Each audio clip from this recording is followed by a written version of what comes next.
On one ordinary night, when my husband was driving with me at high speed along a deserted suburban road, he suddenly blurted out, "Did you know your cousin died?" For a while I didn't react. Huh? She's dead, so there's no meaning for me to go on living either. Chloe Baker, let's go down and join her together. After saying that, he yanked the steering wheel hard. The car instantly lost control and plunged toward a deep pit beside the road. With a thunderous crash, the car slammed into the ground.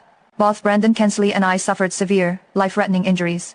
In his final moments, he mustered his last strength to tell me, if time could be turned back to 40 years ago at the mountain's base, you must never save me.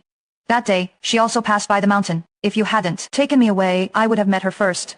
After saying that, he drew his last breath. Filled with questions, resentment, and anger, I could only die with my eyes open. But when I opened my eyes again, I returned to 40 years ago. Mission accomplished, time around. I decided to let Brandon attack, and his first love be together. However, there was just one problem. I didn't have any cousins at all. In a daze, the scenery around me shifted abruptly.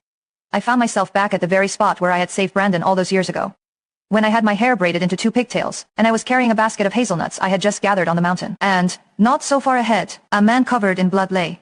It was the young Brandon. It was at that moment that I realized I had been reborn. I walked over to him and kicked him twice. Seeing that he didn't wake up, I squatted down and slapped him twice across the face. Finally, he woke up. When he saw the young me, confusion flashed across his face, then surprise and finally anger. "Don, save me. Stay away from me." I realized he was too. Had been reborn. I thought of what he said to me before he died. If time could be turned back to 40 years ago at the foot of the mountain, you must not save me. That day, she also passed by the mountain. If you hadn't taken me away, I would have met her first. Seeing me freeze, he roared, "Jet lost. Are you deaf?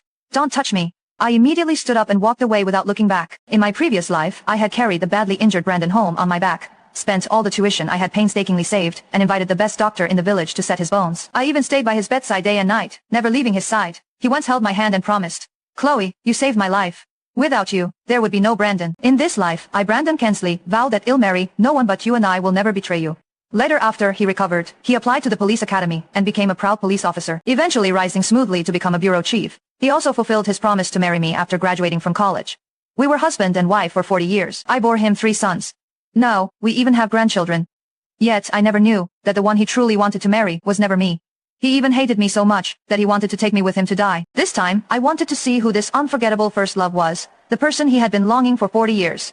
I walked to a spot where Brandon couldn't see me and hid behind a large tree. From this angle, I could see him clearly. After waiting for ages, someone finally passed by. The person had long hair that coiled atop her head, a pair of bright watery eyes, and a small face that was so tender it looked like water could be squeezed out of it. It was Taylor Johansson, me next door neighbor. As soon as Brandon saw her, his whole body started to squirm.